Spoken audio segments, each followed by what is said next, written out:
Hello students, welcome back to the amazing platform of NCERT वाला। और आपको पता है हम किस मोटो के साथ यहाँ हैं।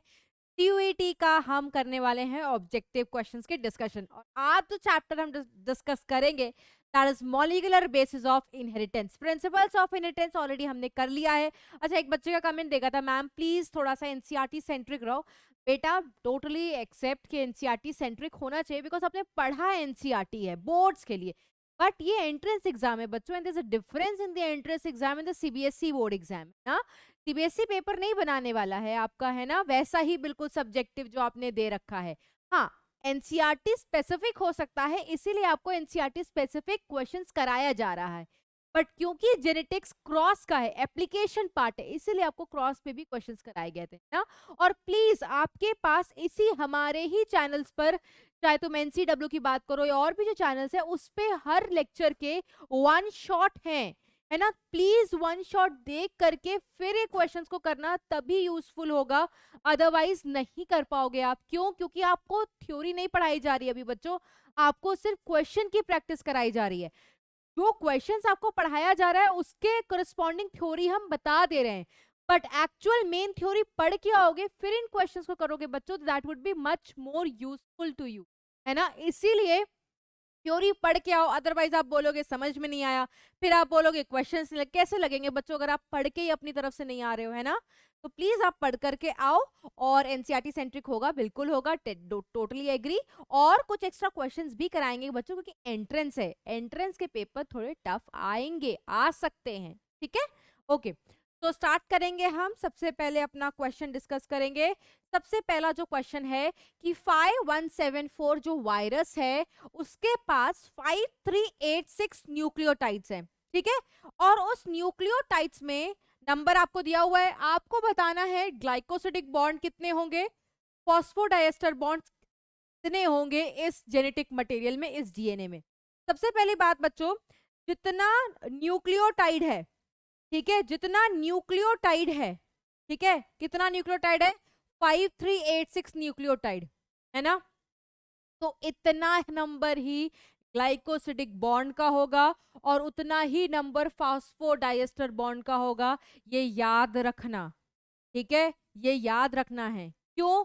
देखो, चाहे डबल स्टैंडर्ड हो, चाहे मतलब चाहे तुम्हारा लीनियर हो, चाहे तुम्हारा सर्कुलर हो, ग्लाइकोसिडिक बॉन्ड तो उतना ही होगा जितना न्यूक्लियोटाइड है ना। ग्लाइकोसिडिक बॉन्ड उतना ही होगा जितना तुम्हारा न्यूक्लियोटाइड है ना। और अगर डीएनए डीएनए आपका सर्कुलर है, फॉर एग्जाम्पल डीएनए आपका अगर सर्कुलर है, तो ग्लाइकोसिडिक बॉन्ड मतलब न्यूक्लियोटाइड जितना तुम्हारा दिया हुआ है, न्यूक्लियोटाइड जितना तुम्हारा दिया हुआ है क्वेश्चन में, उतना ही तुम्हारा फॉस्फोडाइएस्टर बॉन्ड आएगा, ये याद रखना। क्योंकि आप ऑब्जेक्टिव करोगे तो आप पूरा बनाने नहीं बैठ जाओगे कि मैं 5386 न्यूक्लियोटाइड बनाऊं और उस न्यूक्लियोटाइड के अंदर काउंट करो, आपके पास इतना टाइम नहीं होगा। तो याद रखना, अगर द डीएनए इज सर्कुलर तो नंबर वुड बी इक्वल, है ना। बट मेरे बच्चों, अगर यही लीनियर यही लीनियर और डबल स्टैंडर्ड डीएनए होता, लीनियर डबल स्टैंडर्ड डीएनए होता, तो आपको जो भी न्यूक्लियोटाइड है उसमें 2 माइनस करते, तब आपका फॉस्फोडाइएस्टर बॉन्ड का नंबर निकलता, ठीक है। ग्लाइकोसिडिक बॉन्ड तो न्यूक्लियोटाइड के बराबर ही आता, उसमें कोई प्रॉब्लम नहीं थी, प्रॉब्लम फॉस्फोडाइएस्टर बॉन्ड की है। फॉस्फोडाइएस्टर बॉन्ड का जो नंबर है वो लीनियर में और सर्कुलर में अंतर आ जाता है। सर्कुलर अगर पूछा जाएगा, क्योंकि इसका सर्कुलर होता है, तो उतना ही नंबर ऑफ, जितना न्यूक्लियोटाइड है उतना ही नंबर ऑफ फॉस्फोडाइएस्टर बॉन्ड बन रहा है। बट अगर यही लीनियर होता, डबल स्टैंडर्ड होता, तो आपको -2 करना, कितना भी हो -2 करना, ठीक है। अगर मान लो फॉर एग्जाम्पल, अगर मैं आपको क्वेश्चन दूं कि 8 न्यूक्लियोटाइड है, ठीक है, 8 न्यूक्लियोटाइड है, तो बताओ कितना फॉस्फोडाइएस्टर बॉन्ड होगा लीनियर डबल स्टैंडर्ड डीएनए, ठीक है, और कितना फॉस्फोडाइएस्टर बॉन्ड होगा in circular double standard DNA. चाहती तो मैं आपको होमवर्क भी दे सकती, तो आपको लगाना है ट्रिक। क्या ट्रिक लगाना है? जो मैम ने अभी बताया। मैम ने बताया था कि जितना न्यूक्लियोटाइड होता है उतना ही फॉस्फोडाइएस्टर बॉन्ड बनेगा अगर डीएनए आपका क्या है? सर्कुलर। दैट मीन्स यहां पर 8 का 8 ही रहेगा। ठीक है। और मैम ने बताया था अगर लीनियर बोले तो -2 कर देना है, 2 घटा देना है, तो कितना आ जाएगा? 6 फॉस्फोडाइएस्टर। ठीक है, 6 फॉस्फोडाइएस्टर बॉन्ड। अगर पूछा जाता ग्लाइकोसिडिक बॉन्ड बताओ, तो glycosidic bond will be equal to the number of nucleotide given in the question. ठीक है, तो ये कर लिया। अब आपके पास इतना टाइम नहीं है कि बच्चों आप न्यूक्लियोटाइड बनाओ, तो इन ट्रिक का इस्तेमाल करना है। नेक्स्ट है विच कोडॉन हैज नो टीआरएनए। आपको पता है टीआरएनए क्या है? बस। उस बस में कौन बैठता है? अमीनो एसिड बैठता है, और बैठ करके कहाँ जाता है? डेस्टिनेशन पे। और डेस्टिनेशन क्या होता है हमारा? मैसेंजर आरएनए, है ना? You know all this. But कुछ ऐसे टीआरएनए हैं जो सवारी बैठाते ही नहीं है। सवारी कौन है यहाँ पर? Amino acid. और वो कौन से टीआरएनए होते हैं बच्चों? वो टीआरएनए होते हैं स्टॉप कोडॉन्स। कौन से टीआरएनए होते हैं? Stop codon. AA, UAG and UA। ठीक है, दीज आर स्टॉप कोडॉन्स। इनको नॉनसेंस कोडॉन्स कहते हैं, इनको टर्मिनेशन कोडॉन्स कहते हैं। Nonsense codon, termination codon. क्यों? Because they terminate the process of translation. They terminate the process of translation. They do not code for any amino acid. ठीक है, they do not carry any amino acid. That is why nonsense.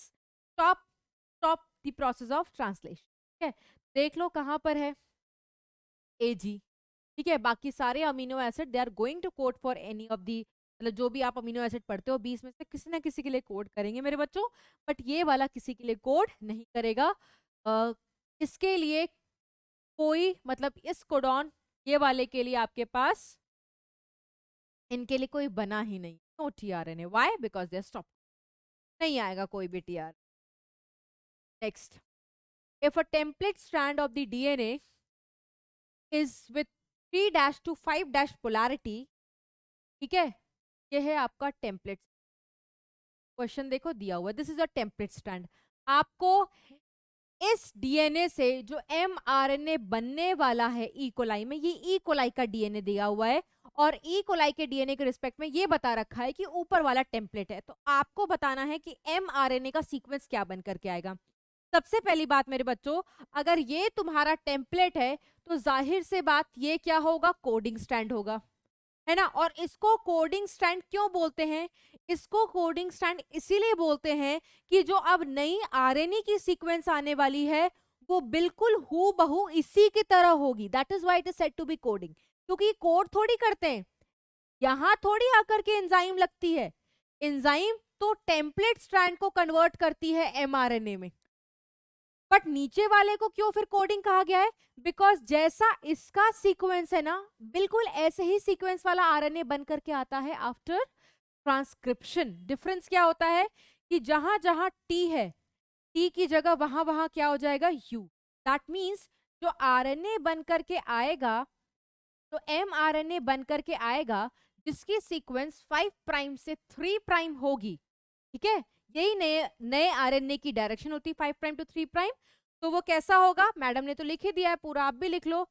A you जी, फिर जी जी सी, you ji C, U A जी, ये बन करके आएगा। तो देख लो ये ऑप्शन कहाँ दिया हुआ है? UAC इन्होंने कन्वर्ट कर दिया यार। पहली बात तो ये कॉमा नहीं होगा। ठीक है, this is a typing mistake. Comma नहीं होता है, कोडॉन्स रेड होते हैं इन कंटिन्यूअस फैशन। ठीक है, ये नहीं होगा, गलत। 5AUG, GGC, UGC, UAG होना चाहिए था ना। ठीक है, इसलिए ये भी नहीं होगा।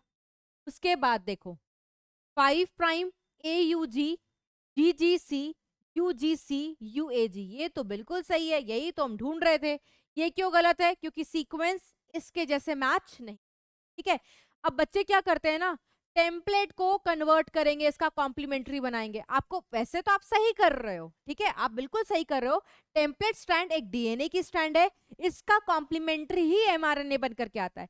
बट तुम्हें टाइम क्यों वेस्ट करना जब ऑलरेडी कोडिंग स्ट्रैंड दिया है और आपको पता है कि कोडिंग स्ट्रैंड ही जो है वैसे ही सीक्वेंस हमारी आरएनए की बन के आती है, बस डिफरेंस ये होता है जहां जहां थाइमीन है वहां यूरासिल है।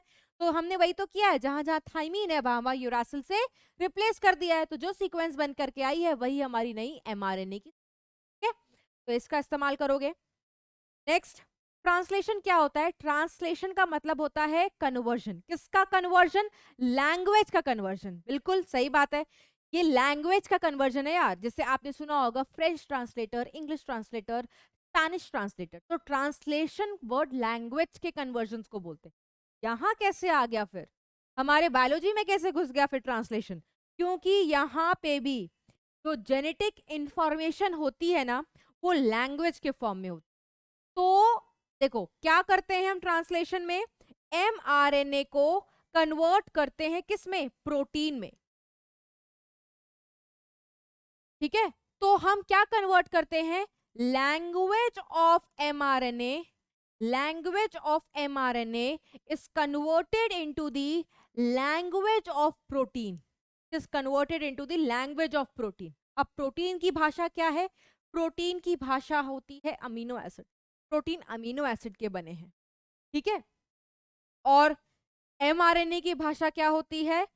आरएनए न्यूक्लिक एसिड है एक, इसका बना होता है, डिफरेंट न्यूक्लियोटाइड की चेन्स लगी होती है। तो उस न्यूक्लियोटाइड की चेन्स को कन्वर्ट करते हैं अमीनो एसिड की चेन में, और उसी अमीनो एसिड की चेन को क्या बोलते हैं? प्रोटीन। तो क्योंकि यहाँ पर लैंग्वेज का कन्वर्जन है, एमआरएनए की लैंग्वेज से हम प्रोटीन की लैंग्वेज की तरफ प्रोसीड करते हैं, that is why this language conversion is said to be translation. It is said to be translation.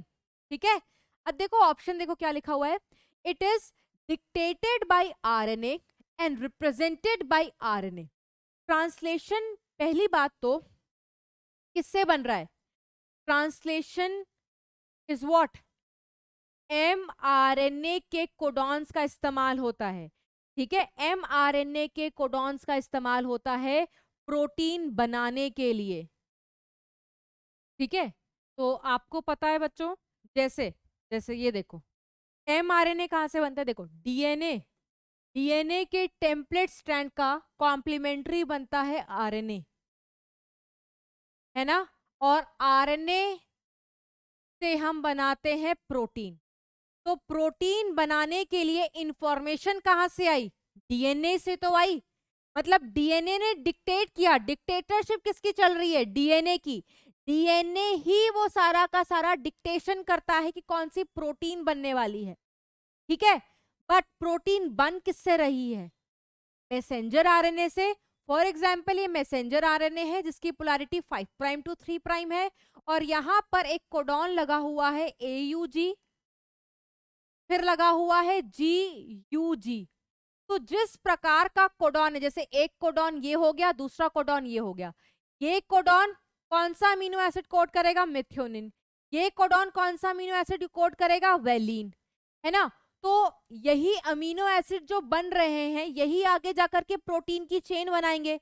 तो ये अमीनो एसिड, ये प्रोटीन कौन किधर से बन रही है? एमआरएनए के सीक्वेंस से। ठीक है, जिस प्रकार का तुम्हारा एमआरएनए का रिप्रेजेंटेशन होगा, उसी प्रकार का तुम्हारा क्या आएगा? प्रोटीन की चेन आएगी।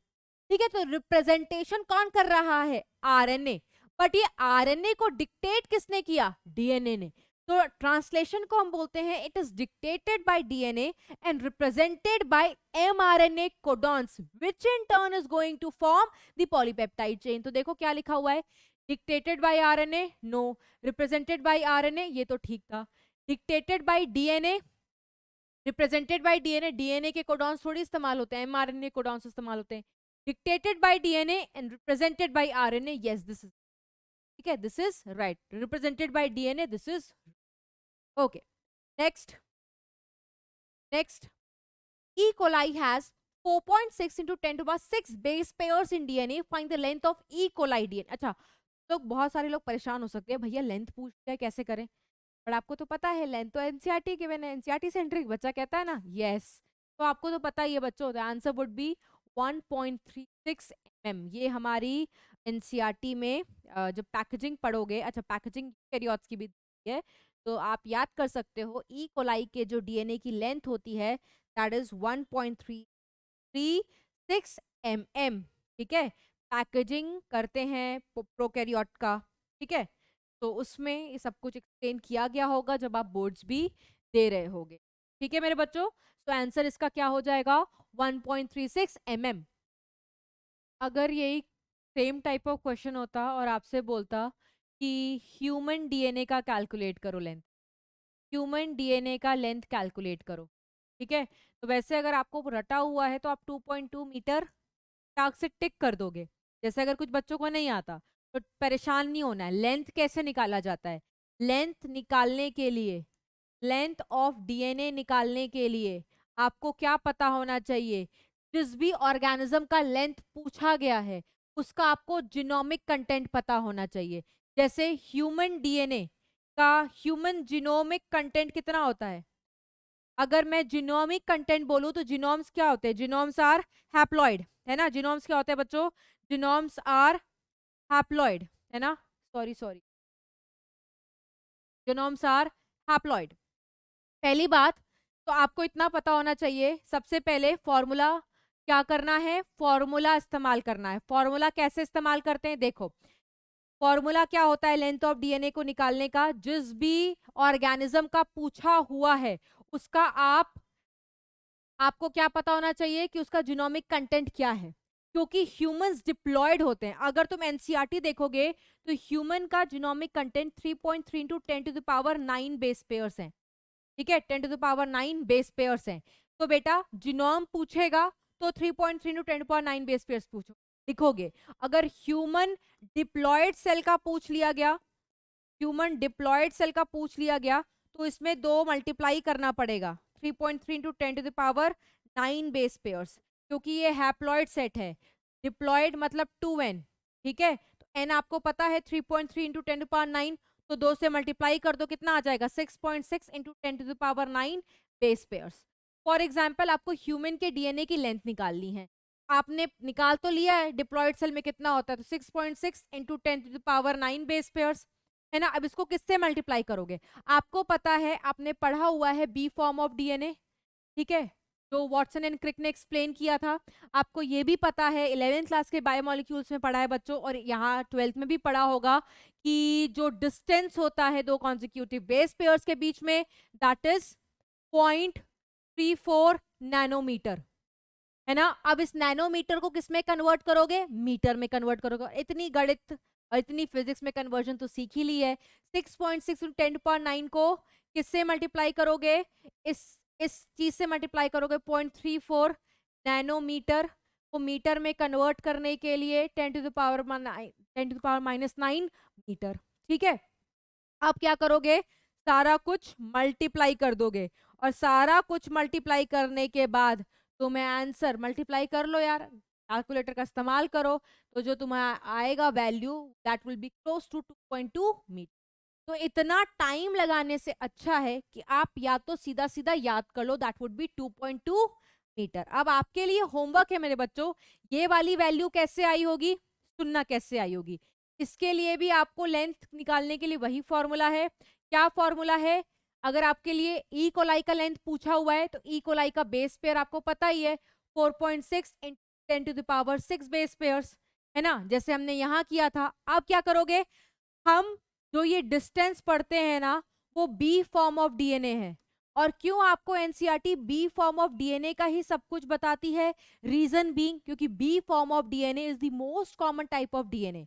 ठीक है, प्रोकैरियोट्स में भी यही होता है, तो आप फिर यहाँ पर भी वही चीज करोगे 0.34 नैनोमीटर, क्योंकि आंसर मिलीमीटर में है तो जो भी रिजल्ट आया आपको उसको फिर मिलीमीटर में कन्वर्ट कर दो, you will get your result close to 1.36। Actually 1.56 आएगा बट वो चल जाएगा। ठीक है, तो आप मल्टीप्लाई करके देख सकते हो, ये मैंने आपको प्रूफ दिया है। आप ये ना करना चाहो, आप सीधा सीधा याद कर लो यार, क्यों टाइम वेस्ट करना, ऑब्जेक्टिव है वैसे भी। ई कोलाई का 1.36 होता है, ह्यूमन का 2.2 मीटर होता है। तो मैंने फॉर्मूलाज भी बता दिए हैं, वैसे भी बता दिया है, जिस मर्जी का इस्तेमाल करो, याद रखना। नेक्स्ट है what is split gene arrangement. Split gene arrangement क्या होता है, देखो हमारा जो डीएनए होता है ना बच्चों, अगर मैं यूकैरियोट की बात करूं, यूकैरियोट का जो डीएनए होता है उसमें जीन्स की अरेंजमेंट कैसी होती है, एक्सॉन्स ऑल्टरनेट करते हैं इंट्रॉन से, फिर एक्सॉन्स फिर intron, E for exon and I for introns. Exon क्या होता है बच्चों, वो हिस्सा जो अपने आप को एक्सप्रेस करता है, वो हिस्सा ऑफ डीएनए, वो हिस्सा फंक्शनल पार्ट ऑफ जीन जो अपने आप को एक्सप्रेस करेगा। इंट्रॉन नॉन फंक्शनल पार्ट होता है, ये कुछ भी आगे जाकर के कोड वगैरह नहीं करते, निकम्मा पार्ट है डीएनए का। डीएनए का दो पार्ट है, एक अच्छा पार्ट जो कोड करता है, एक निकम्मा पार्ट जो कुछ नहीं करता। तो निकम्मा पार्ट इज इंट्रॉन। तो आप देखो, अच्छे पार्ट के साथ गंदा पार्ट है, फिर अच्छे पार्ट के साथ गंदा पार्ट है, इंटरप्शन है ना, इंटरप्शन है। हर अच्छे दो पार्ट्स के बीच में गंदा इंट्रॉन फंसा पड़ा है। इस तरीके के जीन की अरेंजमेंट को हम स्प्लिट जीन बोलते हैं, और ये सिर्फ किसमें होता है, यूकैरियोटिक जीन। प्रोकैरियोटिक जीन में मेरे बच्चों इंट्रॉन्स एब्सेंट होते हैं, इंट्रॉन्स एब्सेंट होते हैं।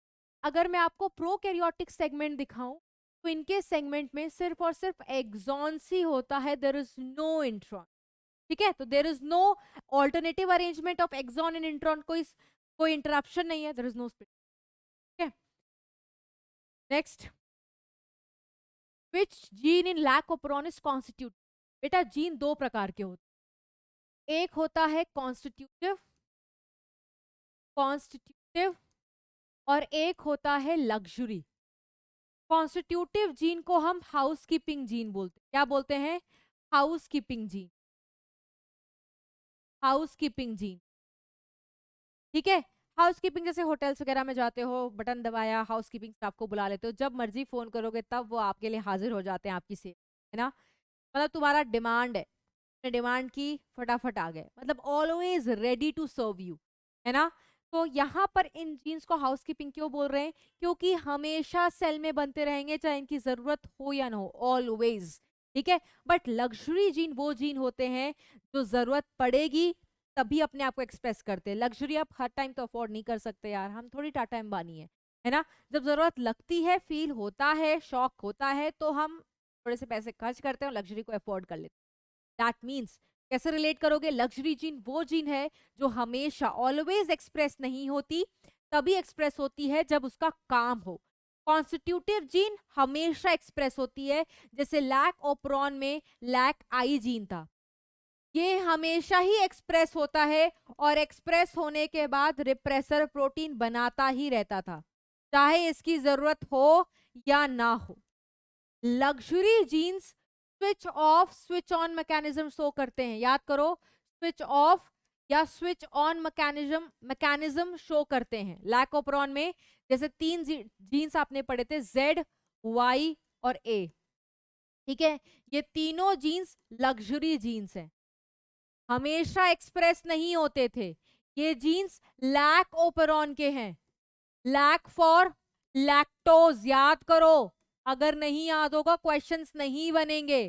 ठीक है, जब मीडियम में लैक्टोज होता था तभी ये जीन्स एक्सप्रेस होते थे, तभी, क्योंकि लैक्टोज को तोड़ने की जरूरत लगती थी, है ना। दैट मीन्स जब जरूरत है तभी ये जीन्स एक्सप्रेस करते थे, तभी एंजाइम बनती थी, otherwise not. That is why इनको लग्जरी जीन्स।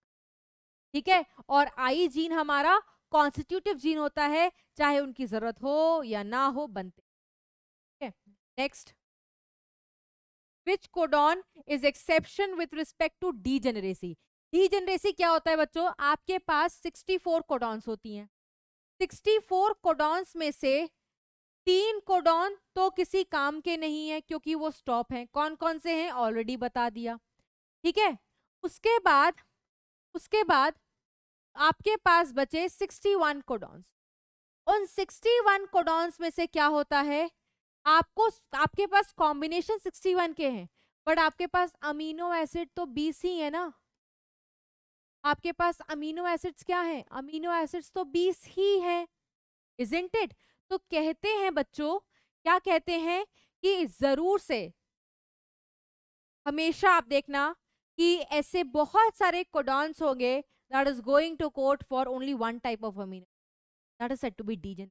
ये समझ में आया ना, समझना, सुनो, डी यू जी, ठीक है, D U U, D U A, क्या बचा कॉम्बिनेशन अब, D you see.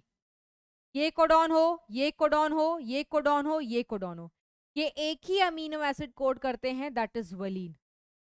That means one amino acid is coded by is coded by more than one codon, coded by more than one codon.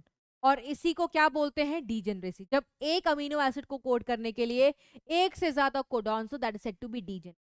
ठीक है, but इसका एक exception होता है बच्चों. वो एक्सेप्शन है यूजीजी. आप जेनेटिक कोड खोल करके देखो, यूजीजी एक ऐसा कोडॉन होता है, ठीक है, जो सिर्फ एक ही अमीनो एसिड को कोड करता है, ट्रिप्टोफैन. टीआरपी लिखा होगा, अपने एनसीईआरटी का जेनेटिक कोडॉन वाला डब्बा देखना. ट्रिप्टोफैन को कोड करने के लिए और कोई कॉम्बिनेशन और कोई कोडॉन नहीं है. दैट इज वाई ये डीजेनेरेसी वाले फीचर का क्या बन जाता है? एक्सेप्शन. कॉपी खोलो और देख सकते हो.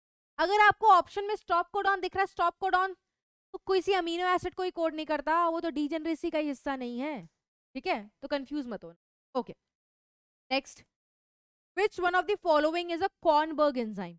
Kornberg enzyme साइंटिस्ट से रिलेटेड है, जिन्होंने प्रोसिंथेसाइज करके हमारा डीएनए वगैरह बनाया था.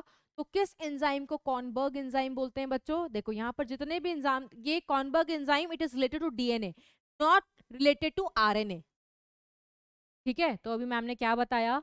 ये जो कॉर्नबर्ग है ये डीएनए के रेप्लिकेशन से रिलेटेड है, आरएनए से नहीं. आरएनए पॉलीमरेज तो काटा, क्या मार दो? काटा. ये ऑप्शन नहीं. कॉर्नबर्ग मैम ने अभी बताया it is related to the name of the scientist. Kornberg scientist का नाम था जिन्होंने इस एंजाइम का इस्तेमाल किया था डीएनए रेप्लिकेशन प्रोकैरियोट्स में, इकोलाई में कराने के लिए. And this is said to be the first enzyme used for the polymerization, DNA polymerization. और वो कौन सी है? DNA polymerase 1. ठीक है, डीएनए पॉलीमरेज 1, 2 एंड 3 आपको समझ में आना चाहिए. ये 3 टाइप्स ऑफ डीएनए पॉलीमरेज हैं जो प्रोकैरियोटिक डीएनए रेप्लिकेशन में इस्तेमाल होते हैं. और उसमें से कौन से वाले को कॉर्नबर्ग एंजाइम बोलते हैं? डीएनए पॉलीमरेज 1 को. तो आंसर क्या हो जाएगा? 4. Which figure is correct with respect to the DNA respectively in replication fork? ठीक है, तो रेप्लिकेशन फॉक एक वाई शेप स्ट्रक्चर होता है, आपको सही पहचानना है. एनसीईआरटी फिगर देखो, एनसीईआरटी से रिलेट करो. क्या गलती है? पहली बात तो ऐसा नहीं होता, यहां से जाकर के यहाँ खत्म, इस वाले स्ट्रैंड के लिए फिर से यहाँ प्राइमर लगता है और फिर से सिंथेसिस होता है. ऐसा नहीं है कि यहाँ से यहाँ पर पहुंच जाएगा, गलत है. ठीक है, आप तुम सोच रहे होगे कि मैम दोनों में तो सेम चीज है. ठीक है, इन्होंने यहाँ पर कंटिन्यूअस दिखाया, यहाँ पे भी कंटिन्यूअस दिखाया है, और ये देखो पोलैरिटी तो बिल्कुल ही गलत है. जब भी नया डीएनए बनता है वो 5 प्राइम टू 3 प्राइम बनता है. इन्होंने 3 प्राइम टू 5 प्राइम बनाया है, विच इज रॉन्ग. ठीक है, उसके बाद इधर आ जाओ, ये भी बता देते गलत क्यों. इन्होंने तो एक ही प्राइमर लगाया, यहाँ से यहाँ, यहाँ से यहाँ. ऐसा नहीं होता. आपको पता है बच्चों, एक स्ट्रैंड पे कंटिन्यूअस सिंथेसिस होती है, दूसरे स्टैंड पर डिसकंटिन्यूअस सिंथेसिस होती है. दूसरे स्टैंड पर क्या होती है? डिसकंटिन्यूअस सिंथेसिस होती है. ये बिल्कुल सही है. ये देखो, यहाँ पर कंटिन्यूअस स्ट्रैंड, यहाँ पर डिसकंटिन्यूअस स्ट्रैंड. पोलैरिटी चेक कर लो, सही दी हुई है. ये 5 प्राइम टू 3 प्राइम बन रहा है, वेरी गुड. ये भी 5 प्राइम टू 3 प्राइम बन रहा है, वेरी गुड. ठीक है, पेरेंटल स्ट्रैंड की पोलैरिटी भी देखो बिल्कुल सही दी हुई है. ठीक है, लीडिंग स्ट्रैंड का जो टेम्पलेट है बिल्कुल सही दिया हुआ है, लैगिंग स्ट्रैंड का जो टेम्पलेट की पोलैरिटी है बिल्कुल सही है. एनसीईआरटी से मैच कर सकते हो, बिल्कुल सही है. तो ये डायग्राम हमारा सही है with respect to the replication fork of the DNA. Next, which form of RNA has a structure resembling with the clover leaf? Clover leaf किसके लिए दिया हुआ है भैया? बहुत खतरनाक आरएनए है, दैट इज टीआरएनए. ठीक है, clover leaf like model tRNA के लिए दिया हुआ है. ठीक है, ये इसका एक सेकेंडरी स्ट्रक्चर है, 2D सेकेंडरी स्ट्रक्चर है टीआरएनए का.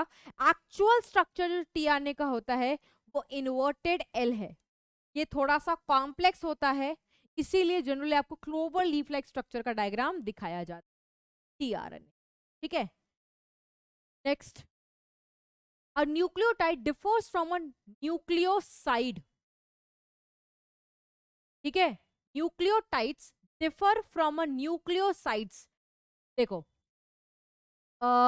न्यूक्लियोटाइड न्यूक्लियोसाइड से अलग कैसे है? ठीक है, कैसे अलग है भाई? न्यूक्लियोसाइड में दो ही चीज होता है। क्या चीज होता है? न्यूक्लियोसाइड में होता है शुगर प्लस नाइट्रोजन बेसिस, ठीक है। और न्यूक्लियोटाइड में क्या होता है? Sugar plus nitrogen base. ये तो चीजें इसमें भी सेम थी। इसमें क्या अलग चीज है? इसमें फॉस्फेट ग्रुप एडिशनल, ठीक है। फॉस्फेट ग्रुप दिखाई देता है न्यूक्लियोटाइड में, जबकि न्यूक्लियोसाइड में नहीं दिखा। न्यूक्लियोसाइड में एज इट लैक्स, तो क्या लैकिंग है न्यूक्लियोसाइड में? फॉस्फेट का ग्रुप, ठीक है। Next, double stranded DNA virus with 20,000 base pair has nucleotide. ऐसे ही क्वेश्चन आ गया ना, कैसे करोगे सुनना। डबल स्ट्रैंडेड दिया हुआ है, वायरस के पास कितना बेस पेयर है? 20,000, डबल स्टैंडर्ड है, ठीक है, डबल स्टैंडर्ड है। जो सबसे पहले क्वेश्चन किया था ना 5174 वाले का, उसमें सिंगल स्टैंडर्ड ही था। क्या था? सिंगल स्टैंडर्ड ही था। इसीलिए वहां पर 5386 बेसिस लिख सकते हो या 5386 न्यूक्लियोटाइड लिख सकते हो, ठीक है। वहां पर क्या लिख सकते थे? 5386 बेसिस, बेस पेयर नहीं बोलोगे, बेसिस है। जितना बेसिस उतना ही न्यूक्लियोटाइड, और जितना न्यूक्लियोटाइड उतना ही क्या होता है? Glycosidic bond. क्योंकि 5174 के पास सर्कुलर डीएनए होता है। क्या होता है? Circular DNA. तो जितना बेस या जितना न्यूक्लियोटाइड उतना ही क्या बन करके आएगा? फॉस्फोडाइएस्टर बॉन्ड, ठीक है। दोबारा से ब्रीफ कर दिया उसी चीज को जैसे इस क्वेश्चन से तुम कंफ्यूज, ठीक है। अब सुनना, यहां पर 20,000 बेस पेयर है, बेस पेयर का जोड़ा है। कितने बेसेस हो गए? ठीक है, अगर बेस पेयर 20,000 है तो बेसिस कितने हो गए? 40,000, 40,000 बेसिस। मैडम ने बताया जितना बेस होता है उतना ही न्यूक्लियोटाइड होगा। फिर मैडम ने बताया जितना न्यूक्लियोटाइड है उतना ही तुम्हारा क्या होता है? ग्लाइकोसिडिक बॉन्ड होता है। उतना ही तुम्हारे पास क्या होता है? ग्लाइकोसिडिक बॉन्ड होता है, ठीक है। अब यहां पर ये दिया नहीं हुआ है कि सर्कुलर है या लीनियर है, तो अभी हम फॉस्फोडाइएस्टर बॉन्ड पर जिक्र अभी नहीं कर रहे। देखते हैं क्वेश्चन क्या पूछा हो। क्वेश्चन न्यूक्लियोटाइड पूछा होता, न्यूक्लियोटाइड तो हमने लिख लिया, कितना आ गया? 40,000, ठीक है। तो दिमाग लगाना है, जितना बेसिस होगा उतना ही न्यूक्लियोटाइड, उतना ही तुम्हारा ग्लाइकोसिडिक बॉन्ड। फॉस्फोडाइएस्टर बॉन्ड किस पे बेस्ड होगा? कि स्ट्रैंड लीनियर है या स्ट्रैंड सर्कुलर है। सर्कुलर होगी सेम नंबर आएगा, लीनियर होगी 2 घटा देना। Enzyme required for removing RNA primer during DNA replication. RNA primer को रिमूव कौन करता है? DNA polymerase 1, DNA polymerase. देखो यार, डीएनए रेप्लिकेशन की जो मेन एंजाइम होती है ना, वो डीएनए पॉलीमरेज 3 होती है। ये मेन एंजाइम होती है जो नाइट्रोजन बेसिस को ऐड करती है और डीएनए का स्पेसिफिक स्ट्रैंड बनाती है। बट इनके साथ दिक्कत क्या है? इनको डायरेक्शन ही नहीं पता है कि किस डायरेक्शन में जाकर के कैटालाइज करना है, पॉलीमराइज करना है।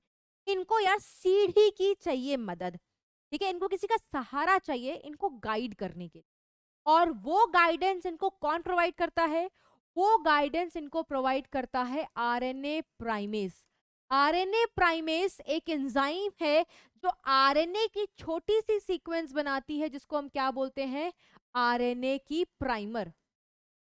जैसे फॉर एग्जाम्पल मान लो ये डीएनए खुल गया है और इस खुले हुए डीएनए में नया बेबी डीएनए बनाना है, मतलब नया डीएनए बनाना है ना। तो नया डीएनए मान लो ये 3 प्राइम टू 5 प्राइम है। आपको पता है नया डीएनए बनने का 5 प्राइम टू 3 प्राइम, तो वो यहां से सिंथेसाइज करना शुरू हो। लेकिन ना सीधा यहां पर डीएनए पॉलीमरेज आकर के लग जाए और नया डीएनए बना दे, ऐसा नहीं होता। सबसे पहले क्या होता है देखते जाना, सुनना ध्यान से। यहां पर मान लो ए है, यहां पर मान लो टी है, यहां पर मान लो जी है, यहां पर मान लो सी। इसका कॉम्प्लीमेंट्री बनाना है। अच्छा तो ये होता कि सीधा सीधा इसका कॉम्प्लीमेंट्री कौन बना देता? DNA polymerase 3। पर ऐसा नहीं होता यार। होता क्या है? सबसे पहले आती है एक एंजाइम जिसका नाम है आरएनए प्राइमेज। अब ये आरएनए प्राइमेज क्या करती है? आरएनए की छोटी सी सीक्वेंस बनाती है जिसको हम बोलते हैं आरएनए का प्राइमर। कैसे? ए की जगह क्या बनाएगी? यू, क्योंकि आरएनए बन रहा है, आरएनए में थाइमीन नहीं होता। टी की जगह क्या बनेगा, ए कॉम्प्लीमेंट्री। जी की जगह क्या आएगा, सी कॉम्प्लीमेंट्री। टी की जगह क्या आएगा, जी कॉम्प्लीमेंट्री। ये छोटी सी सीक्वेंस बनी है जिसपे ये सारे तुम्हारे न्यूक्लियोटाइड्स मौजूद हैं। बट ये सीक्वेंस किसकी बनी है, आरएनए की। इसको बोलते हैं आरएनए प्राइमर। अब जब इतनी छोटी सीक्वेंस आरएनए प्राइमर की बन जाती है, अब बड़े मजे में कौन आ जाएगा, यहां पर आकर के लग जाएगा डीएनए पॉलीमरेज थर्ड। और बची कुची जो नाइट्रोजन बेसेस आगे होंगी उनका कॉम्प्लीमेंट्री सिंथेसाइज कर जाएगा in the direction 5 prime to 3 prime. अब आप सोच रहे होगे बच्चों, इतना सीक्वेंस तो नया बन गया, ये सीक्वेंस तो डीएनए का है और आपको डीएनए का ही सीक्वेंस चाहिए था। बट यार ये तो गड़बड़ है ना, इसका काम तो निकल गया, इसका काम था गाइड करना, गाइड तो इसने कर दिया। अब इसको तुम्हें रिमूव करना पड़ेगा एक एक करके, क्योंकि ये सारे किसके न्यूक्लियोटाइड से, आरएनए के न्यूक्लियोटाइड से तुम्हें डीएनए बनाना है। इनमें सारा राइबो शुगर है, तुम्हें डीऑक्सीराइबो शुगर वाला न्यूक्लियोटाइड चाहिए। तो एक एक को रिमूव किया जाता है और डीएनए का नाइट्रोजन बेस ऐड किया जाता है। और ये सब कौन करता है, डीएनए पॉलीमरेज 1। ठीक है, डीएनए पॉलीमरेज 1। एनसीईआरटी इतना अच्छे से नहीं बताती है, ठीक है, इसलिए मैंने आपको बताया है क्या होता है। नेक्स्ट है, अगर कोडिंग स्ट्रैंड डीएनए में 5 थाइमिडाइलिक एसिड है, मतलब 5 थाइमीन वाली न्यूक्लियोटाइड्स हैं, और 10 एडिनाइलिक एसिड है, the number of thymine residue, आपको पता है डीएनए से ही आरएनए बनता है। डीएनए का टेम्पलेट स्ट्रैंड में बोल रहे हैं 5 थाइमीन है, 10 एडिनिलिक के रेसिड्यूज है। तो जब इस डीएनए से आरएनए बनेगा तो कितना थाइमीन होगा बेटा, आरएनए में थाइमीन तो होता ही नहीं, टी तो होता ही नहीं, तो 0। और जितना एडेनिन है उसी के तुम्हें रेसिड्यूज कॉम्प्लीमेंट्री दिखाई देंगे, 10 के 10। तो आंसर क्या हो जाएगा, 0 थाइमीन और 10 एडेनिन के residue, option number 2। Which one depicts that life began around DNA. अरे यार ये तो सबको पता है, एनसीईआरटी में एक टॉपिक है आरएनए वर्ल्ड, और आरएनए वर्ल्ड में यही बताया गया है कि सबसे पहला जेनेटिक मटेरियल आरएनए ही था। बट क्योंकि RNA was not at all stable, it is highly reactive. ठीक है, रिएक्टिव होने के 2-3 रीजंस है जो आपके एनसीईआरटी में लिखती है। आपको भी पता होगा कि उसके पास सेकंड पोजीशन पे भी हाइड्रोक्सिल ग्रुप होता है जो उसको ज्यादा रिएक्टिव बनाता है। यूरासिल की प्रेजेंस में उसको ज्यादा रिएक्टिव बनाती है, और जो ज्यादा रिएक्टिव होता है बच्चों ज्यादा स्टेबल होता नहीं। ठीक है, तो क्योंकि वो स्टेबल नहीं था, उसमें कुछ मॉडिफिकेशंस करा करके आरएनए से ही इवॉल्व होकर के डीएनए को बनाया गया है। But yes, the first genetic material, the first nucleic acid to be discovered was RNA itself ना।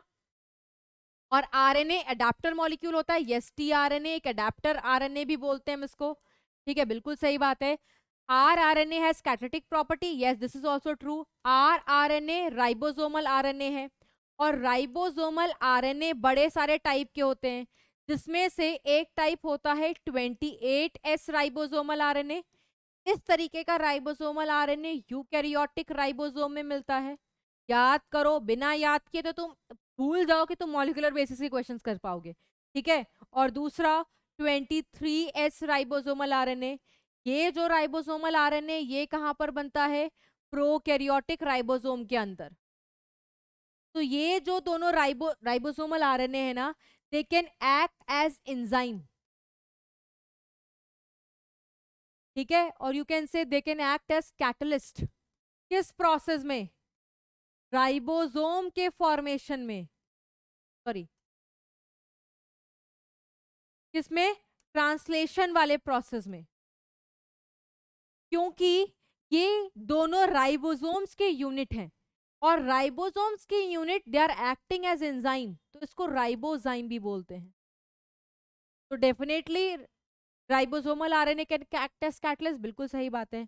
Helps in processing of hnRNA, बिल्कुल सही बात है बेटा। जब डीएनए से आरएनए बनता है ना, तो वो एचएनआरएनए बनता है, हेट्रोजीनस न्यूक्लियर आरएनए। और इस हेट्रोजीनस न्यूक्लियर आरएनए के पास इंट्रॉन्स भी होता है, और आपको पता है इंट्रॉन्स अच्छा पार्ट नहीं है, आगे जाकर के कुछ नहीं बनाएगा। तो इस एचएनआरएनए को प्रोसेस किया जाता है, टेलर किया जाता है। जैसे आपको पता, आप कपड़े सिलवाने जाते हो तो टेलर क्या करता है, काटा पीटी करता है ना। तो हमारे पास HNRNA की भी टेलरिंग की जाती है। टेलरिंग मतलब इसको भी काटा पीटा जाता है। क्यों काटा पीटा जाता है? जैसे कि इस HNRNA में से इंट्रॉन्स को हटाया जा सके। क्यों हटाया जाए भाई? क्योंकि इंट्रॉन्स आगे जाकर किसी चीज को कोड नहीं करेंगे, फालतू का सेगमेंट हटा दो। और इंट्रॉन्स हटाने के बाद, इंट्रॉन्स हटाने के बाद रिमूवल ऑफ इंट्रॉन्स होता है। इंट्रॉन्स हटाने के बाद जो फंक्शनल आरएनए आता है उसको हम क्या बोलते हैं? mRNA। ठीक है, तो HNRNA की प्रोसेसिंग होती है। क्यों होती है? क्योंकि ये इसके पास इंट्रॉन्स है, नॉन फंक्शनल पार्ट है। ये पार्ट भी सही है, तो आप खुद देखो। और ये कौन कराता है? This is done by SNRNA plus protein. मतलब आरएनए यहाँ पर भी एंजाइम की तरह काम कर रहा है ना यार। आरएनए यहाँ पे भी एंजाइम की तरह काम कर रहा है। एसएन का फुल फॉर्म होता है स्मॉल न्यूक्लियर आरएनए, और यहाँ पर ये आरएनए क्या कर रहा है? HNRNA की टेलरिंग कर रहा है। ठीक है, और इसको साथ में क्या बोलते हो? स्नर्प्स। ठीक है, ये तीनों पार्ट सही है, और तीनों बात ये प्रूव करते हैं कि लाइफ जो इवॉल्व हुई थी दैट वाज अराउंड आरएनए। तो more than one option is correct. Which technique is use in DNA fingerprinting? DNA fingerprinting में हम क्या करते हैं बच्चों? डीएनए का ट्रांसफर होता है, ठीक है, जो बैंड्स बन करके आते हैं, और उस ट्रांसफर टेक्निक को सडन ब्लॉटिंग कहा जाता है। ठीक है, ऐसे याद रखना बेटा। स्नो ड्रॉप, स्नो की ड्रॉप पड़ती है ना, ठीक है। अगर डीएनए है तो डीएनए के ट्रांसफर टेक्निक को सडन ब्लॉटिंग का, अगर आरएनए है, आरएनए के ब्लॉटिंग को नदन ब्लॉटिंग का, वो कुछ भी नहीं है। और अगर प्रोटीन का ट्रांसफर टेक्निक होता है तो उसको वेस्टर्न ब्लॉटिंग का। एनसीईआरटी में आपका सिर्फ डीएनए की ब्लॉटिंग टेक्निक है, डीएनए फिंगरप्रिंटिंग इस्तेमाल करते हैं। एंट्रेंस पर्पस से इनका भी याद कर ले। नदन आरएनए के लिए होता है, ठीक है, वेस्टर्न प्रोटीन के लिए होता है। पॉली एडिनाइलेशन क्या होता है? पॉली का मतलब मैनी, एडिनाइलेशन का मतलब क्या होता है बच्चों? एडिनाइलेट रेसिड्यूज को ऐड करना, एडिनाइलेट रेसिड्यूज को ऐड करना, मतलब एडेनोसिन मोनोफॉस्फेट का ऐड करना। और ये कब होता है? During telling of mRNA. जब एचएनआरएनए को मॉडिफाई करते हैं ना, यूकैरियोटिक आरएनए को मॉडिफाई करते हैं, तो उसमें कैपिंग होती है, टेलिंग होती है, और स्प्लाइसिंग होती है। स्प्लाइसिंग इंट्रॉन्स का रिमूवल है, टेलिंग एडिनाइलेशन की एडिशन है, ठीक है, और capping is the addition of cap. पढ़ा होगा, ठीक है। नेक्स्ट, यूटीआर्स क्या होते हैं? यूटीआर्स का फुल फॉर्म होता है अनट्रांसलेटेड रीजन। इन रीजन्स का ट्रांसलेशन नहीं होता, प्रोटीन बनाने में इस्तेमाल नहीं होता, बट इनकी प्रेजेंस बहुत इंपॉर्टेंट है। क्योंकि देखा गया था ये एमआरएनए के 5 प्राइम पर भी होते हैं यहाँ पर, और 3 प्राइम पर भी होते हैं। मतलब 5 प्राइम के बाद और 3 प्राइम से पहले ये रीजन क्या है? यूटीआर है। इसको यूटीआर 1 बोलते हैं, इसको यूटीआर 2 बोलते हैं। ट्रांसलेट तो नहीं होते, बट देखा गया था कि अगर इन हिस्सों को चॉप ऑफ कर दिया गया था तो इस एमआरएनए की ट्रांसलेशन की जो एफिशिएंसी है वो खराब हो गई। दैट मीन्स इनकी प्रेजेंस इंपॉर्टेंट थी, ठीक है, और ये दोनों एंड पर लगे होते। तो लिखा हुआ है सिर्फ 5 प्राइम पर ही होता है, गलत। 3 प्राइम ओनली, गलत। ये दोनों एंड्स पर लगे होते, ठीक है। Present at both the end of M. यहाँ पर लिखा हुआ है both the end of rRNA, नहीं, गलत बात। mRNA. What will be the amount of thymidine monophosphate in a double helix DNA if it has 23% cytidine monophosphate? 23% cytidine है, that means इतना ही क्या होगा? guanine। C G के बराबर होता है, और A का प्रपोर्शन थाइमीन के बराबर होता है। शॉर्गाफ रूल 11th क्लास में बायोमोलिक्यूल है ना। तो इनको ऐड कर दो, 3 3 6 2 2 4, 46% तुम्हारे सी और जी आ गए, ठीक है। अब यार 100 में से 46 को माइनस कर दो, ठीक है, 100 में से 46 को माइनस कर दो, कितना आएगा? एकदम कैरी वेरी लेके करो, ये तुम्हारा गया 4, और इधर से आया 54। 54 किसमें डिस्ट्रीब्यूटेड होगा? एडेनिन और थाइमीन में। दैट मीन्स एडेनिन के पास 54 का आधा कितना होता है? 27, और इसके पास भी कितना होगा 27। तो देखो क्वेश्चन में किसका पूछा हुआ है, थाइमेडीन। आंसर क्या हो जाएगा, 27। क्लियर है, चारगाफ रूल 11 क्लास में भी इस पे क्वेश्चन किए होंगे आपने। Next, identify the enzyme of lac operon. तो ये Z क्या बनाता है, beta galactosidase. Beta galactosidase, B क्या बनाता है, परमिएज। सी क्या बनाता है, ट्रांस एसिटाइल। ABCD आइडेंटिफाई कर लो, beta, permease and trans acetyl. Beta galactosidase का काम होता है लैक्टोज को तोड़ना। परमिएज का काम होता है उसकी परमिबिलिटी इंक्रीज करना, जैसे वो सेल के अंदर जा सके। ये दोनों के फंक्शंस एनसीईआरटी में लिखे हुए हैं। और ये देखो, ये जिस जीन से बन रहे हैं, दे आर लग्जरी जीन्स। तभी एक्सप्रेस होंगे जब मीडियम में लैक्टोज है। अगर नहीं होगा लैक्टोज, इनका कन्वर्जन एंजाइम में जरूरी नहीं है। ये बेचारा हमेशा बनते रहता है repressor. That is why I gene को हम क्या बोलते हैं, कॉन्स्टिट्यूटिव जीन, जैसा मैंने आपको पहले एक्सप्लेन। नेक्स्ट है, okay, how many nucleosomes are approximately present in human somatic cell made of 6.6 into 10 to the power 9 base pair. देखो, जब हम न्यूक्लियोसोम की बात करते हैं, न्यूक्लियोसोम क्या है, एक पैकेजिंग स्ट्रक्चर होता है जो यूकैरियोट्स में दिखाई देता है। और न्यूक्लियोसोम्स का नंबर अगर आपको निकालना है, ठीक है, न्यूक्लियोसोम्स का नंबर आपको निकालना है, तो सबसे पहले जितना सोमैटिक सेल का जेनेटिक मटेरियल कंटेंट दिया हुआ है वो लिख लो, that is 6.6 into 10 to the power 9 base pair. उसके बाद आप किससे डिवाइड कर लोगे इसको, 200 से डिवाइड कर लोगे। क्यों डिवाइड करोगे, क्यों डिवाइड करोगे, आप सोच रहे होगे ना क्यों डिवाइड करना है। उसके पीछे भी रीजन है। रीजन क्या है, अगर आपसे कोई पूछे कि ई कोलाई में आपको न्यूक्लियोसोम्स मिलेगा, तो क्या बोलोगे भाई, मिलेगा। सोचो सोचो सोचो, सोच लिया। सोचने वाले सोच रहे होंगे कि जरूर मिलेगा। नहीं बच्चों, न्यूक्लियोसोम एक पैकेज स्ट्रक्चर है जो आपको सिर्फ यूकैरियोटिक सेल में डीएनए की पैकेजिंग में मिलेगा, ठीक है, प्रोकैरियोटिक में नहीं मिलेगा। तो अगर आपसे क्वेश्चन पूछा जाता है कि how many nucleosomes would be present in E coli का DNA, how many nucleosomes would be present in E coli का डीएनए, क्योंकि मैडम ने फॉर्मूला बता दिया है। इसका मतलब ये नहीं कि हर जगह उसको लगाते चलो। ई कोलाई में बड़े दिमाग लगाओगे, मैं तो दिमाग लगाऊंगा, मैडम ने फॉर्मूला बताया था तो फॉर्मूला लगाओगे। ई कोलाई का जेनेटिक मटेरियल लिखोगे, मैडम ने बताया है, एनसीईआरटी में लिखा हुआ है 4.6 × 10 to the power base pair. फिर मैम ने बोला था इसको 200 से डिवाइड कर दो और जो आंसर आएगा फटाफट लिख दोगे। तो ये बहुत बहादुरी का काम नहीं होगा। क्यों, फॉर्मूला, ये फॉर्मूला यूकैरियोट्स के लिए बता रहे हैं। क्यों बता रहे हैं, क्योंकि न्यूक्लियोसोम्स वहीं होगा, प्रोकैरियोटिक में मत फिट कर देना, गलत हो जाएगा, ठीक है। यस, ई कोलाई में अगर न्यूक्लियोसोम्स पूछेगा तो अंडा शून्य, ठीक है। E coli is a prokaryote, prokaryote में न्यूक्लियोसोम्स की एग्जिस्टेंस नहीं है। Okay, moving on to the next. अब 200 से डिवाइड क्यों किया, ये क्वेश्चन आ रहा होगा। क्यों, क्योंकि ऐसा बोलते हैं, one nucleosome has how many base pairs, 200 base pairs. ये किताबी भाषा है, बहुत जगह अलग अलग किताब में अलग अलग लिखी हुई है, बट आपको जब क्वेश्चन दिया जाए और कैलकुलेट करने के लिए पूछा जाए तो 200 का ही रेफरेंस लेकर के चलोगे, ठीक है। तो जब भी न्यूक्लियोसोम्स पूछा जाए, ठीक है, जिसका पूछा जा रहा है उसका बेस पेयर लिख लोगे और उसी का पूछा जाएगा जो आपने पढ़ा हुआ है, दैट इज एनसीईआरटी। इसलिए मैंने ई कोलाई का भी पूछा, ई कोलाई का भी लिखा हुआ है। ह्यूमंस का इसलिए पूछा हुआ है क्योंकि ह्यूमंस का भी एनसीईआरटी में, ठीक है। तो आपको उसका जेनेटिक मटेरियल का कंटेंट लिखना पड़ेगा।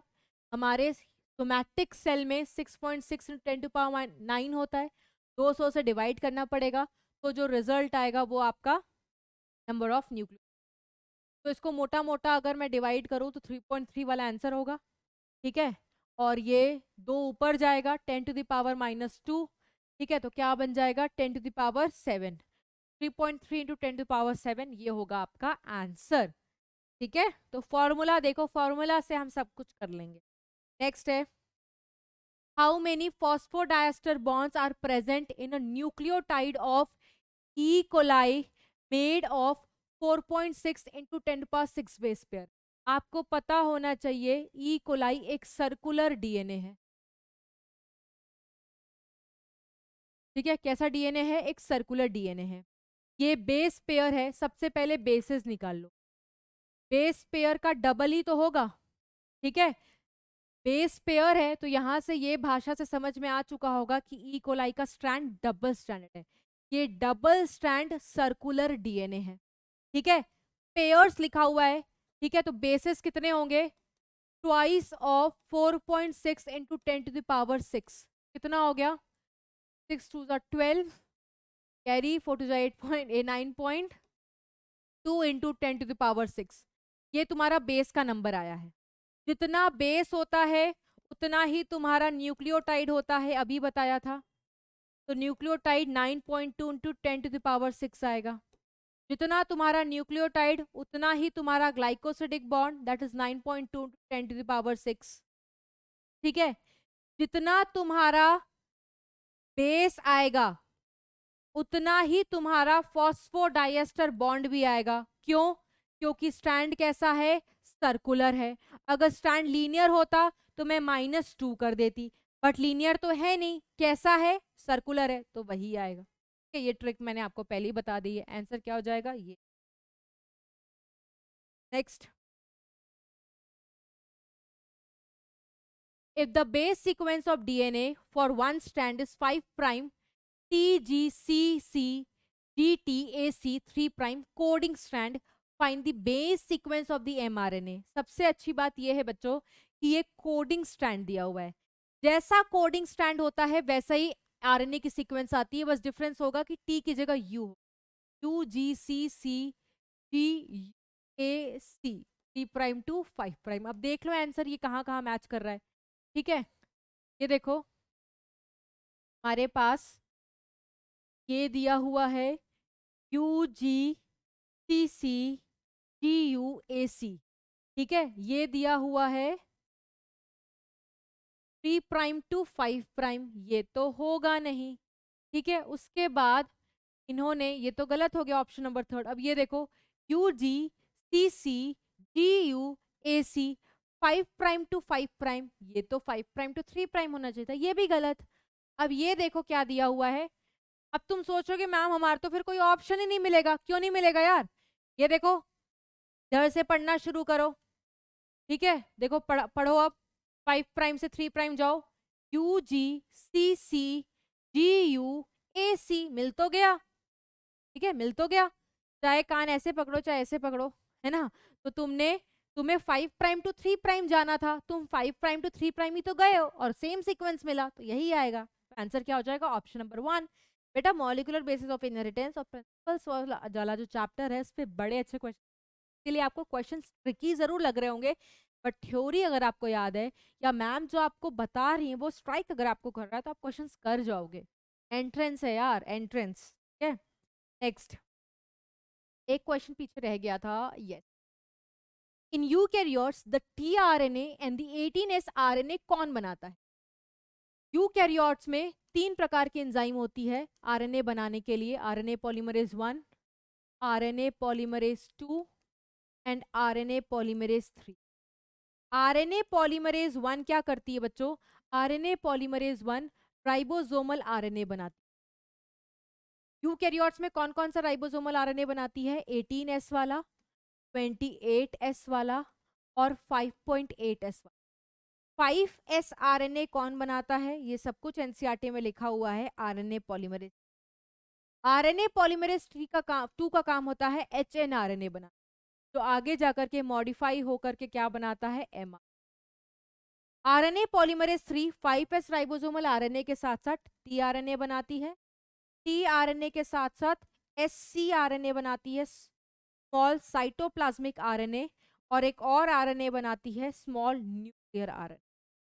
ठीक है, अब देख लो क्वेश्चन क्या पूछा हुआ है। टीआरएनए कौन बना रहा है? RNA polymerase 3। गलत, ये गलत, ये गलत, एक ही तो सही मिला। ठीक है, और 18S आरएनए कौन बना रहा है? 18S आरएनए पॉलीमरेज 1, वही लिखा हुआ है। Next, which of the following is not the basis of DNA finger? VNTRs का इस्तेमाल करते हैं, टेंडम रिपीट्स, यस टेंडम का मतलब होता है बैक टू बैक, जो नंबर्स का इस्तेमाल करते हैं, जो सीक्वेंस का इस्तेमाल करते हैं वो बैक टू बैक रिपीट होता है, तभी टेंडम वर्ड का इस्तेमाल। ये भी इस्तेमाल करते हो, ये भी इस्तेमाल करते हो, रेपिटेटिव डीएनए का इस्तेमाल करते हो, वही तो सैटेलाइट डीएनए, सबका इस्तेमाल होता है। एक्सोनिक सीक्वेंस का इस्तेमाल नहीं होता। ये जो सीक्वेंस डीएनए में इस्तेमाल कर रहे हैं ये सारे नॉन फंक्शनल है, इलेक्ट्रॉनिक सीक्वेंस है, एक्सोनिक नहीं। कौन सा इस्तेमाल नहीं होता? एक्सोनिक सीक्वेंस का इस्तेमाल डीएनए फिंगर में नहीं। Next, in DNA strand nucleotides are linked by, देखो डीएनए की जो स्ट्रैंड्स है उसमें एक न्यूक्लियोटाइड नहीं है, मल्टीपल न्यूक्लियोटाइड्स है, तभी डीएनए को हम क्या बोलते हैं? तभी डीएनए को हम बोलते हैं पॉली न्यूक्लियोटाइड चेन है, मतलब बहुत सारी न्यूक्लियोटाइड है जो आपस में कनेक्टेड। तो सारे न्यूक्लियोटाइड्स कैसे कनेक्टेड होंगे? मान लो ये न्यूक्लियोटाइड्स की चेन है और पॉली मतलब मल्टीपल टाइम्स ये चेन रिपीट हो सकती है। तो ये न्यूक्लियोटाइड एक, ये न्यूक्लियोटाइड एक, इन दोनों न्यूक्लियोटाइड के बीच में कौन सा बॉन्ड है? Phospho diester bond. जो चेन्स है उन चेन में न्यूक्लियोटाइड कैसे कनेक्टेड है? फॉस्फोडाइएस्टर बॉन्ड से। ठीक है, नेक्स्ट, स्पेशल अनवाइंडिंग एंजाइम जो हाइड्रोजन बॉन्ड्स को ब्रेक करता है। देखो हाइड्रोजन बॉन्ड्स दो स्ट्रैंड्स को जोड़ करके रखते हैं, जब ये स्ट्रैंड्स सेपरेट होंगे तभी डीएनए का रेप्लिकेशन पॉसिबल। और कैसे सेपरेट होंगे? जब हाइड्रोजन बॉन्ड को आप तोड़ोगे। कौन तोड़ता है? हेलिकेज एंजाइम जो है वो तोड़, ठीक है, हेलिकेज। टोपो आइसोमरेज क्या होता है? देखो रस्सी देखिए ना घर में, ऐसे पे कपड़े सुखाते हैं या कोई भी मोटी रस्सी, तो बिल्कुल रस्सी को समझो क्या है? वो डीएनए है। ठीक है, अब यार घर पे रस्सी ढूंढो, ठीक है, डीएनए जैसे दो स्ट्रैंड्स का उलझा हुआ है ना, रस्सी भी वैसे ही है ना? तो तुम क्या करते हो? तुम जब उस रस्सी को सेपरेट करते हो, तो जो उसकी स्ट्रैंड है उसको सेपरेट करते हो। सेपरेट कैसे करोगे? डीएनए को सेपरेट कैसे करते हो? तुम तो बल लगा के सेपरेट कर लोगे। डीएनए को एंजाइम की बेसिस से सेपरेट करना पड़ता है, उस एंजाइम का नाम है हेल। यार जब तुम रस्सी सेपरेट करते हो, है ना, ऊपर की तरफ टाइट नहीं हो जाता? जितना ज्यादा खोलते जाओगे ऊपर उतना ज्यादा टाइट होते जाता है। तो डीएनए में भी ऐसा ही होता है। डीएनए में भी जो टाइटनिंग आती है उसको करना पड़ता है, उसको रिमूव करते हैं टू आइसोमर। और प्रोकैरियोट्स में जो वो टाइटनेस, वो सुपर कॉइलिंग को रिमूव करता है, उस एंजाइम का नाम है गाइरेज।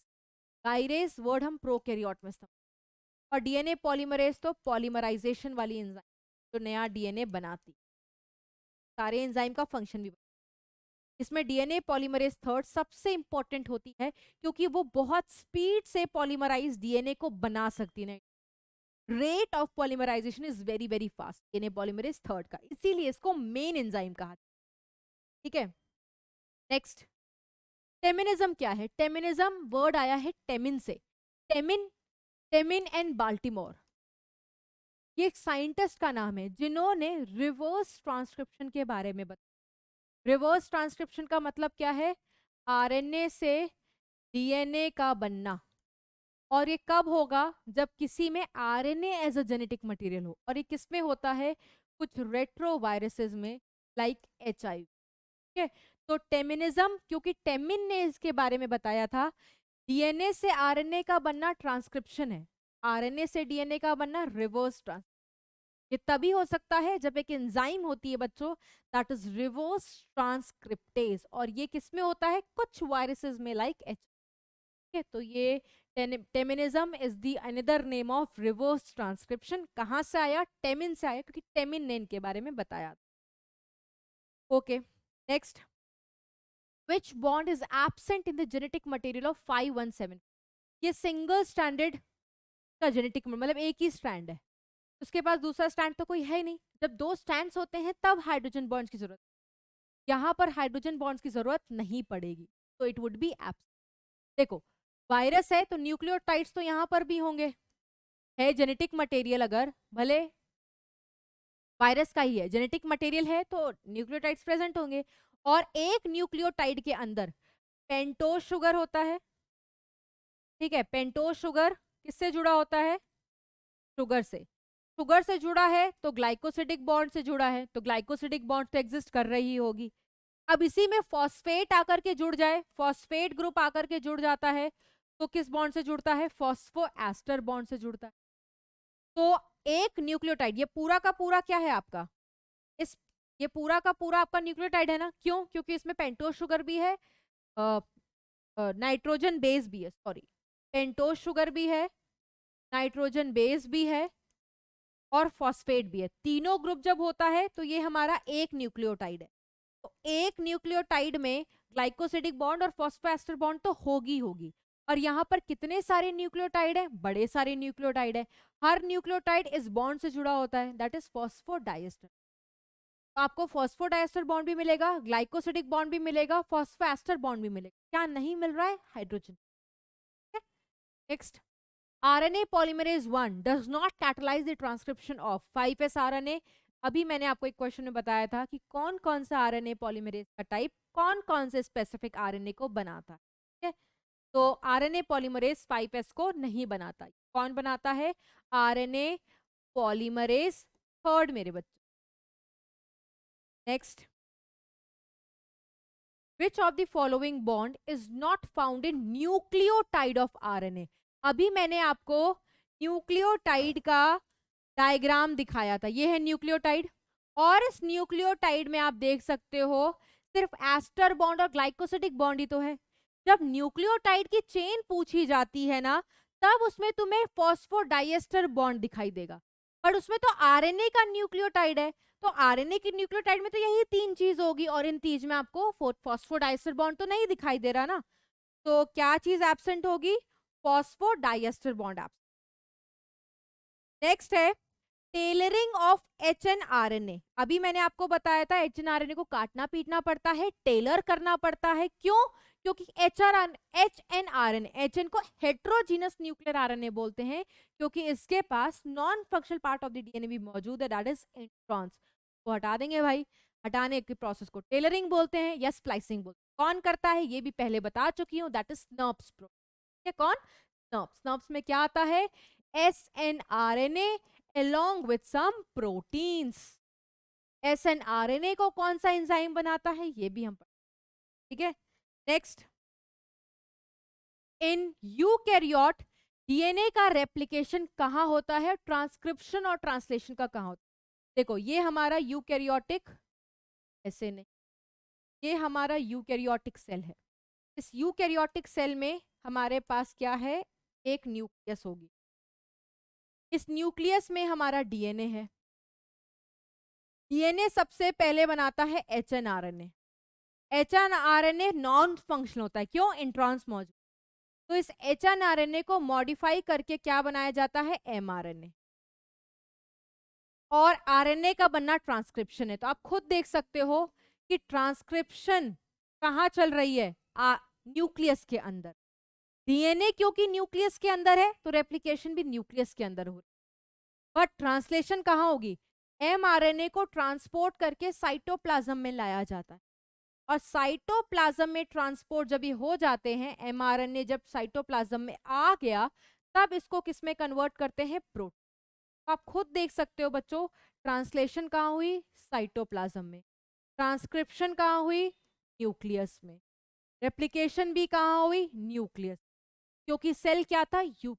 अगर प्रोकैरियोट पूछा जाता, प्रोकैरियोट में तो कोई कंपार्टमेंट तो है ही नहीं ना न्यूक्लियस का, everything happens inside the cytoplasm. Answer देख लो भैया, nucleus nucleus cytoplasm. Next, next है ये वाला क्वेश्चन। अच्छा, हमने चारगाफ रूल पे क्वेश्चन ऑलरेडी किया हुआ है। तो बेटा मैंने देखा था बहुत सारे बच्चे पिछले चैप्टर का जो मैंने होमवर्क दिया था वो भी सही बताया था, सो बहुत सही है। ठीक है, अब इस ये भी एक आपके लिए होमवर्क है, चारगाफ रूल इज ये क्वेश्चन है, ठीक है, और इसको आप कर लोगे। डीएनए एक्सट्रैक्ट किया गया ड्रोसोफिला, ड्रोसोफिला एक यूकैरियोटिक है, डबल स्टैंडर्ड डीएनए चारगाफ आपको पता है डबल स्टैंडर्ड पे ही एप्लीकेबल होता है। और ऐसा सेम क्वेश्चन हमने इससे ज्यादा कॉम्प्लेक्स कर चुके हैं, ये तो बहुत इजी है, सीधा का सीधा साइटोसिन का दिया हुआ है और आपको गुआनिन और थायमिन का निकालना है। निकाल लोगे? पता है निकाल लोगे, ठीक है, सो that is your homework. Next, ये वाला है, प्रोब क्या होता है? प्रोब बेटा डीएनए फिंगरप्रिंटिंग में इस्तेमाल करते हैं। ये वही स्टैंड है जिसको रेडियो एक्टिव लेबल किया जाता है, और यही जब जाकर के चमकता है तो समझ में आ जाता है कि मैचिंग है या नहीं। याद करो डीएनए फिंगरप्रिंटिंग, सीधा सीधा एनसीईआरटी में लिखा हुआ है कि प्रोब हमारा एक single standard radio active DNA है जिसको हम इस्तेमाल करते हैं डीएनए फिंगर प्रिंटिंग में। डबल स्टैंडर्ड नहीं होता, क्योंकि ऑलरेडी आप एक स्ट्रैंड इस्तेमाल कर रहे हो जो सिंगल स्ट्रैंड बनाया है, ठीक है। तो जो प्रोब होता है वो भी सिंगल होता है, तभी इनके में कॉम्प्लीमेंट्री होती है, तो डबल स्ट्रैंडेड डीएनए बनता है, ठीक है। आरएनए तो होता ही नहीं, तो सिर्फ यही। Next I guess it would be your last question. एक और है, for efficient translation all are required except, क्या नहीं चाहिए आपको ट्रांसलेशन के लिए? आपको पेप्टाइडल और अमीनो एसिड साइट्स चाहिए। यस, पेप्टाइडल साइट्स क्या होती हैं बच्चों? जो पेप्टाइड बॉन्ड बनाने में हेल्प करती हैं, ठीक है। राइबोजाइम क्या होते हैं? जो 23 SrRNA है और 28 SrRNA है, उनको हम राइबोजाइम बोलते हैं। तो ये भी चाहिए, ऑब्वियसली यही तो है जो पेप्टाइडल वाली साइट पर होते हैं और पेप्टाइड बॉन्ड बनाते हैं, ये भी चाहिए। आपको यूटीआर चाहिए, बिल्कुल चाहिए, ये भी मैंने एक्सप्लेन कर दिया। इनकी प्रेजेंस बहुत जरूरी है ट्रांसलेशन को एफिशिएंट बनाने में। क्या नहीं चाहिए? Charge tRNA for stop codon. बेटा बताया तो था कि स्टॉप कोडॉन के लिए कोई टीआरएनए ही नहीं है, ठीक है, कोई चाहिए ही नहीं। टीआरएनए को चार्ज हम तब बोलते, जैसे मान लो ये टीआरएनए है, तो टीआरएनए को चार्ज हम तब बोलते हैं जब उस पे अमीनो एसिड टंगा हो, अमीनो एसिड। अगर एक टीआरएनए पर अमीनो एसिड लगा है तो ये चार्ज है, बट स्टॉप कोडॉन के लिए तुम्हें कोई अमीनो एसिड चाहिए ही नहीं, तो तुम्हें चार्ज नहीं चाहिए था टीआरएनए, अनचार्ज चाहिए था। तो ये क्या है बेटा? ये गलत है, ठीक है, ये नहीं चाहिए for trans. Last question is, eukaryotes में आरएनए पॉलीमरेज थर्ड किसकी सिंथेसिस कराता है? ये पहले ही बता रखा है, 5s RNA, 3 RNA, ScRNA and देख लो कहाँ लिखा हुआ है, ऑल राइबोसोमल आरएनए। नहीं, ये गलत है, सिर्फ 5s राइबोसोमल, बाकी राइबोसोमल आरएनए पॉलीमरेज 1 बनाता। mRNA, hnRNA नहीं, ये RNA polymerase 2। 5s tRNA, snRNA ये बिल्कुल सही। 28 18 5s नहीं, ये सारा काम कौन करता है? इस 1, ठीक है। तो yes, that's all for this discussion. अगर आप थ्योरी पढ़ के नहीं आओगे बच्चों, एनसीईआरटी पढ़ के नहीं आओगे, स्कूल जाना, आपको ऑब्जेक्टिव क्वेश्चंस मॉलिक्यूलर बेसिस के आप लगा पाओगे। फिर लिखोगे कि नहीं समझ में आया, तो बेटा उससे कोई फायदा नहीं होगा, आपको खुद ही पढ़ना है। और प्लीज, ये बार बार कहा जाता है, क्वेश्चन लगाने से पहले थ्योरी पार्ट आप खुद पढ़ के आइए, ठीक है। So that's all for this chapter. Next chapter में मिलेंगे, तब तक के लिए bye bye and take care.